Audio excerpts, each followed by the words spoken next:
আসসালামু আলাইকুম সুপ্রিয় শিক্ষার্থীবৃন্দ, welcome back to my channel online পাঠশালা। আজকে আমরা এই টেবিলটা সমাধান করার চেষ্টা করব। এখানে দেওয়া আছে কি টেস্ট রেজাল্ট। ধরো একটা এসএসসি টেস্ট রেজাল্ট দেওয়া আছে। এখানে আমাদের মানে রোল 01 এবং 02 অর্থাৎ দুইজনের টেস্ট রেজাল্ট দেওয়া আছে। এখানে তোমার পরীক্ষায় খাতায় সেখানে দুইজনের না থেকে মানে দুইয়ের অধিকও থাকতে পারে, তিনজনের বা চারজনের থাকতে পারে। তো তিনজনের বা চারজনের থাকলে নিয়ম একই। তুমি যদি নিয়মটা জেনে যাও তাহলে যেটাই দিক না কেন তুমি কিন্তু পারবে। তো এখন আসো, এখন এই টেবিলের মধ্যে আমরা কি কি পাই। টেবিলের মধ্যে শুরুতে আমাদের আছে কি টেস্ট রেজাল্ট। এটা কি? এটা ক্যাপশন। আমি গত ক্লাসে ক্যাপশন শিখাইছি, তাই না? এটা হচ্ছে ক্যাপশন। তাহলে টেবিলের মধ্যে প্রথমে কি পাই? ক্যাপশন পাই। তারপরে কি আছে? তারপরে টেবিল রো, তারপরে পাই টিআর, তারপরে কি আছে? Roll GP. এগুলো কি? Table heading. টেবিল হেডিং পাই। আর রোল জিপি এগুলোর নিচে যা কিছু আছে এগুলো সবগুলো কি? এগুলো হচ্ছে টেবিল ডেটা। এগুলো কি? এগুলো টেবিল ডেটা। এখন আসো, এই যে দুইটা জায়গা দখল করে নিচ্ছে, অর্থাৎ এই ঘরটা এরকম হতে পারতো, তাই না? এরকম হতে পারতো। তাহলে কি ডান পাশে নিচের দিকে আর একটা ঘর বৃদ্ধি হতো, কিন্তু বৃদ্ধি না হয়ে এই দুইটা ঘর দখল করে নিচ্ছে। যদি এরকম থাকে তাহলে এটাকে আমরা কি বলবো? এটাকে বলা হয় রো স্প্যান। এটাকে বলা হয় রো স্প্যান, অর্থাৎ সে দুইটা রো বা দুইটা জায়গা দখল করে নিচ্ছে, রো স্প্যান। তাহলে এখানে দেখো আমরা দুইটা নতুন কি একটা পেলাম, রো স্প্যান এটা পেলাম। গত ক্লাস আমি ক্যাপশন শিখাইছি, আজকের নতুন যে বিষয়টা আসছে সেটা হচ্ছে রো স্প্যান। তাহলে আমরা এটা শুরু করি। তাহলে শুরু কি? HTML। আমরা জানি বেসিক ট্যাগ কয়টি? বেসিক ট্যাগ 4টি। যে কোনো HTML শুরু করতে হলে অবশ্যই বেসিক ট্যাগ দ্বারা শুরু করতে হবে। বেসিক ট্যাগ কয়টি? 4টি। HTML, হেড, তারপরে কি টাইটেল। এখন টাইটেলে কি নাম দেবো আমরা? টাইটেলে তুমি যে কোনো নাম দিতে পারো। টাইটেলে এখানে টেবিল দিতে পারো, যেহেতু টেবিল আছে টেবিল দিতে পারো, অথবা রেজাল্ট দিতে পারো। আচ্ছা, আমি এখানে রেজাল্ট দিলাম, ঠিক আছে? তুমি এখানে টেবিলও দিতে পারো, কোনো ভুল নেই। কিন্তু পরীক্ষায় যদি তোমার উল্লেখ করে দেয় তাহলে অবশ্যই সেটা দিতে হবে। হয়তো বলতে পারে যে টাইটেল টেবিল বা টাইটেল রেজাল্ট দিয়ে শুরু করতে হবে। তাহলে এখানে টাইটেল দিলাম কি? রেজাল্ট। এখানে টাইটেলের মাঝখানে যেটা দেবো সেটা কিন্তু ক্যাপিটাল লেটার, অর্থাৎ শুরুর লেটারটা ক্যাপিটাল লেটার হলেও সমস্যা নেই, কিন্তু ট্যাগের মাঝখানে যেটা হবে সেটা অবশ্যই স্মল লেটার হতে হবে। তাহলে টাইটেল শেষ। টাইটেল শেষ মানে কি? হেড শেষ। হেড শেষ। আর হেড শেষ মানে বডি শুরু। বডি শুরু।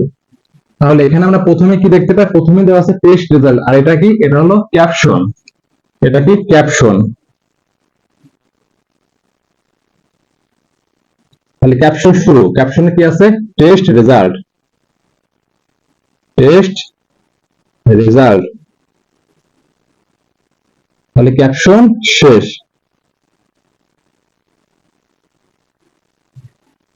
তারপরে আমরা কি দেখতে পাই? তারপরে দেখতে পাই একটা টেবিল বর্ডার। Table border. তাহলে টেবিল বর্ডার। টেবিল বর্ডার আমরা ডাবল ইনভার্টেড কমার মধ্যে কত দেব? আমরা 1 পিক্সেল দিতে পারি, 2 পিক্সেল দিতে পারি, 3 পিক্সেল দিতে পারি। আচ্ছা, এখানে আমরা 1 পিক্সেলে দিলাম। তারপরে আমরা পাই টেবিল রো। তাহলে টেবিল রো শুরু। টেবিল রো শুরু। তাহলে এই প্রথম টেবিল রো। টেবিল রো কোনটা? এটা হচ্ছে আমাদের টেবিল রো। এই টেবিল রো এর মধ্যে আমাদের কি আছে? টেবিল রো এর মধ্যে আছে রোল আছে, জিপিএ আছে। রোল আর জিপিএ এই দুইটা কি? এই দুটো হলো টেবিল হেডিং। তাহলে টেবিল হেডিং শুরু। প্রথম টেবিল হেডিং কি আছে? রোল আছে। টেবিল হেডিং শুরু, তারপরে রোল, তাহলে টেবিল হেডিং শেষ।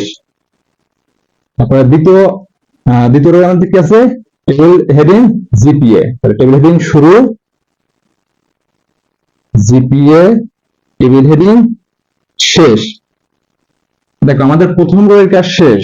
তাহলে টেবিল রো প্রথম রো, টেবিল রো শুরু করেছিলাম, এখন টেবিল রো শেষ করব। টেবিল রো শেষ।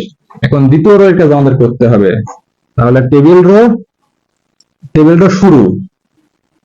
টেবিল রো শুরু। এখন কিন্তু আর টেবিল হেডিং দেব না, কারণ রোল আর জিপিএ দুটো হলো টেবিল হেডিং, আর এর নিচে যা কিছু আছে সবগুলো কি? Table data. এখন দেবো table data. Table data. Table data শুরু। টেবিল ডেটা কত আছে? 01। টেবিল ডেটা শেষ। আবার টেবিল ডেটা শুরু, টেবিল ডেটা শুরু। আচ্ছা এখন দেখো, এখন এই দ্বিতীয় ঘরে যখন আমরা যাব, এখানে টেবিল ডেটা কি আছে, 5.00, এটা টেবিল ডেটা আছে তাই না? তো এই টেবিল ডেটাটা দেখো, এটা আছে রো স্পেনে, এটা কি আছে, রো স্পেন, এটাকে বলা হয় রো স্পেন। তাহলে এখানে আমরা লিখবো যে table data row span, table data row span সমান সমান double inverted comma, double inverted কমার মধ্যে আমরা কত দেবো, ডাবল ইনভার্টেড কমার মধ্যে এটা আমরা ফাঁকা রাখলাম, ফাঁকা রাখলাম, ঠিক আছে। আচ্ছা 5.00, 5.00, তাহলে এখানে টেবিল ডেটা শুরু করেছিলাম, এখানে টেবিল ডেটা শেষ করব, টেবিল ডেটা শেষ। এখন দেখো আমি বলেছিলাম এখানে ডাবল ইনভার্টেড কমার মধ্যে ফাঁকা রাখবো, তাহলে এখানে কত লিখবো, এখানে কত লিখবো, এখানে খেয়াল করো, এখানে কিন্তু আমরা দুইটা ঘর, রো স্পেন নিচে দুইটা ঘর, এর জন্য এখানে 2 হবে, রো স্পেন নিচে 2 ঘর। যদি এখানে 2 ঘর না থেকে 3 ঘর হতো তাহলে রো স্পেন হতো এখানে 3 হতো, ডাবল ইনভার্টেড কমার মধ্যে কত হতো, 3 হতো। যেহেতু 2 ঘর দখল করছে না, রো স্পেন কয় ঘর নিয়েছে, 2 ঘর, এই একটা ঘর, এই একটা ঘর, 2 ঘর, 2 ঘর নিয়েছে, এজন্য রো স্পেন কত হবে, এখানে ডাবল ইনভার্টেড কমার মধ্যে হবে 2, যেহেতু দুইটা ঘর দখল করছে 2। তিনটা ঘর দখল করলে 3 হতো, রো স্পেন 4টা ঘর হলে 4 হতো, 5টা হলে 5 হতো। ঠিক আছে। আচ্ছা এখন দেখো আমাদের তাহলে টেবিল রো এর কাজ শেষ, তাহলে এখানে টেবিল রো এর কাজ শেষ করে দেব।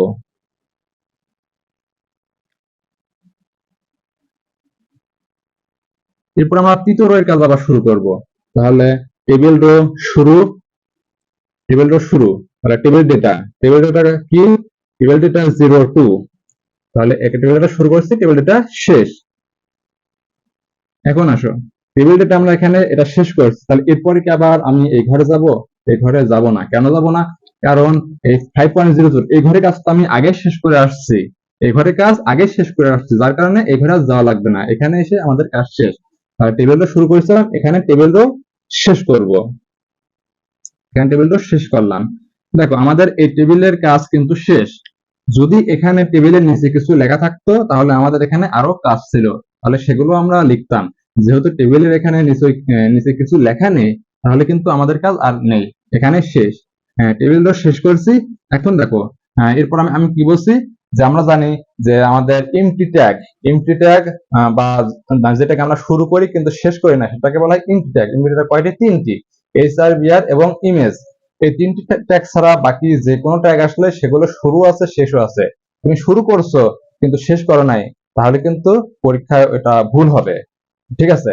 তাহলে এখন দেখো আমি কোন ট্যাগ শুরু করেছিলাম কিন্তু শেষ করি নাই, এখানে আমি টেবিল লেখা শুরু করছি কিন্তু শেষ করি নাই। দেখো শুরুর ট্যাগ আছে কিন্তু কোথাও আমাদের শেষ ট্যাগ নেই। এরপরে কি, বডির পরে HTML, তাহলে কি আছে, টেবিল শেষ করব, টেবিল শেষ, তারপরে কি আছে, বডি, তাহলে বডি শেষ। আর বডি শেষ মানে কি, বডি শেষ মানে HTML শেষ, তাহলে বডি শেষ, এবার HTML শেষ, HTML শেষ। তাহলে পরীক্ষায় যদি তোমার হয়তো এটাই আসবে এমন না, মানে ভিন্ন ভাবে আসতে পারে। আর আইসিটি কখনো তোমার মানে হুবহু দেয় না, নিয়ম থাকে একই কিন্তু তোমাকে প্যাটার্ন চেঞ্জ করে দেয়। হয়তো এখানে মানে রোল আছে বা জিপি আছে, এখানে যেমন রোল আছে 2 ঘরে, সেখানে তোমার 2 ঘর না থাকে, হতে পারে 3 ঘর আছে বা 4 ঘর আছে, ঠিক আছে। আবার এখানে টেস্ট রেজাল্ট, মানে এটা রেজাল্ট শিট না হয়ে অন্য কিছু হতে পারে। আবার টেস্ট রেজাল্ট এখানে নিচে আন্ডারলাইনও থাকতে পারে। তো আন্ডারলাইন থাকলে আবার কিভাবে করতে হবে সেটাও শেখাবো, আর গত ক্লাসে তো আমি আন্ডারলাইনে ওটাও শিখাইছি। তো যাই হোক, সবাই ভালো থেকো, সুস্থ থেকো, পরবর্তী ক্লাসে আবার দেখা হবে।